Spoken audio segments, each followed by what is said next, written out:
Global Family Day is a day where everybody can get together and not fight or hurt each other, and where say the kids that are hungry, they can get some food somewhere.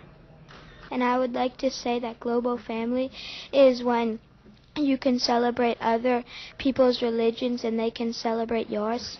We should make a day that everyone can just love each other, and everyone has a day to depend on, and no one fights, and we just be together and be happy for once in a year. Yes.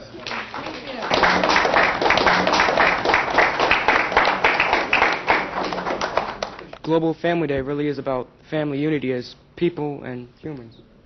And we have to learn about other cultures and respect their ideas and ways of life, because if you don't, they get offended, or they may get mad, and then that starts religious and political wars. We see in the war on terrorism that some children are even taught to hate. Global Family Day says children rise up and say, we want to teach adults how not to hate. We appreciate what you're doing for Global Family Day, a day that originates with children.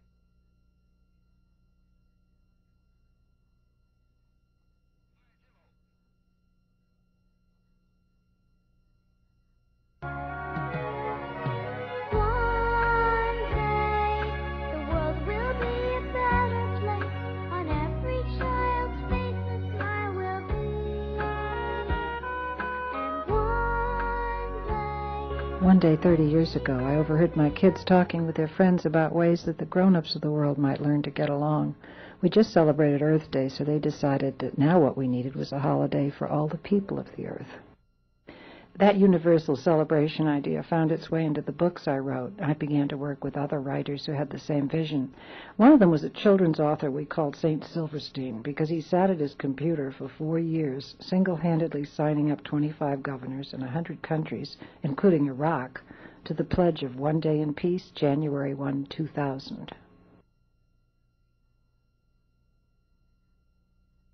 In 1998, we all came together from as far away as Kazakhstan to try to help make the turn of the millennium into a turning point for humanity.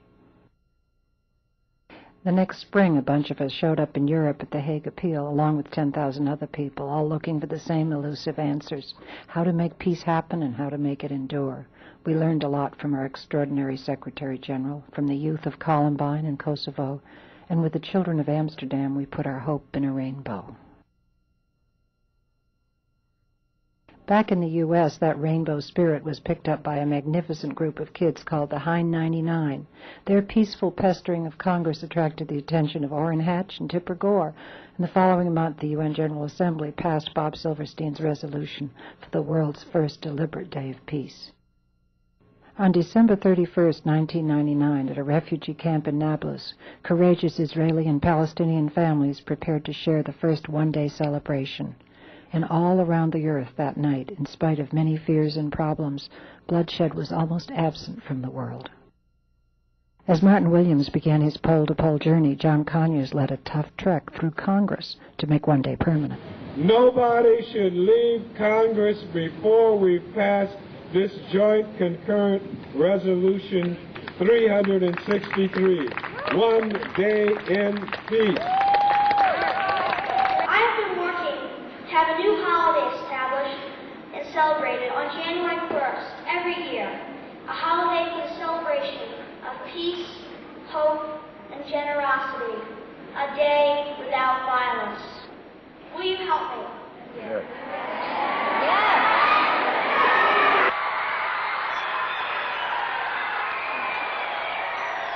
Kids around the country tried hard, but it took the savvy political tactics of some Capitol Hill youngsters, involving their homemade building blocks for peace, to finally carry the day in Congress. At the last moment, both Republicans and Democrats rallied to persuade the leadership. Victory at last! We were all pretty proud that the Wellstone Senate resolution passed unanimously.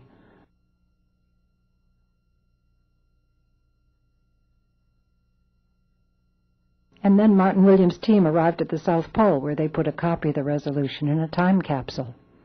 2001 brought the D.C. kids' first serious efforts at diplomacy. More building blocks, bigger ones this time, for a whole global house of peace, and a breaking of bread with the head of the PLO mission. Then on to the Israelis, where agreement between the two on the children's plan was emphatic. We couldn't know then that soon after, on 9/11, in just one day, the Twin Towers would topple and take our sense of security here at home with it. On September 20th, Mrs. Annan gave us her support. Soon after, the UN approved a permanent one-day, and at Congressman Conyers' request, President Bush added his blessing. One Day 2002 was officially proclaimed in 3 states, celebrated in Oregon, Utah, and Michigan. Since then, Global Mothers has been formed to carry on the work of the children, and on September 11th, 2002, its first event was held at the U.S. Capitol. One of the original children who dreamed up One Day 30 years ago recently came to the Capitol as one of our founding mothers to sign our Declaration of Interdependence.